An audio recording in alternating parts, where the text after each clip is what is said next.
Hola, ¿qué tal? ¿Cómo están? ¿Qué tal? ¿Cómo están? Espero que se encuentren muy bien. Paso solamente a saludar a cada uno de ustedes y agradecerle por estar pendiente del canal y gracias por ser parte del canal, por suscribirse en el canal, por hacer que el canal siga creciendo día a día. Agradecerle a cada uno de ustedes. Gracias a ustedes el canal sigue creciendo. Gracias por apoyarme con sus suscripciones para que así se pueda seguir subiendo más videos y poder aumentar nuestro contenido en el canal. Agradecerle a todos y a cada uno de ustedes, especialmente a todos mis estudiantes. Gracias chicos, gracias por estar siempre pendientes del canal. Agradecerle infinitamente a ustedes.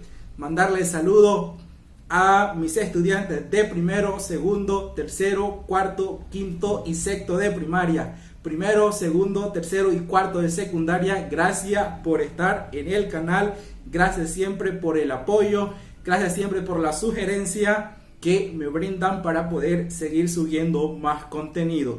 Decirle que este mes estuve un poco alejado del canal por cuestión de algunas fallas técnicas que siempre se nos presentan, pero ahí vamos, ¿sí? Ahí vamos aumentando un poquito más nuestra capacidad de poder seguir reproduciendo más videos para que así entre todos podamos seguir aumentando nuestro conocimiento en cuestión a la enseñanza del idioma guaraní. Así que nada, mil gracias a cada uno de ustedes por ser parte del canal. Sigan invitando a sus amigos para que se sigan suscribiendo en el canal y podamos seguir creciendo y podamos llegar a hacer mucho más en el canal.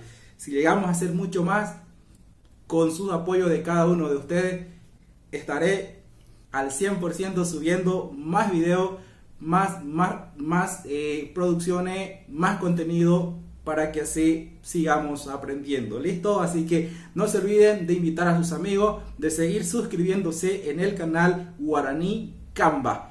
Dios me lo bendiga a cada uno de ustedes en el lugar donde se encuentre y sigamos cuidándonos cada uno de nosotros en el lugar donde estemos siempre con el debido cuidado. ¿Listo? Dios me lo bendiga a cada uno de ustedes. Nos volvemos a ver en un próximo video donde ya estaré subiendo más contenido, más videos, más temas para poder seguir aprendiendo lo que concierne a la enseñanza del idioma guaraní Canva. Chau.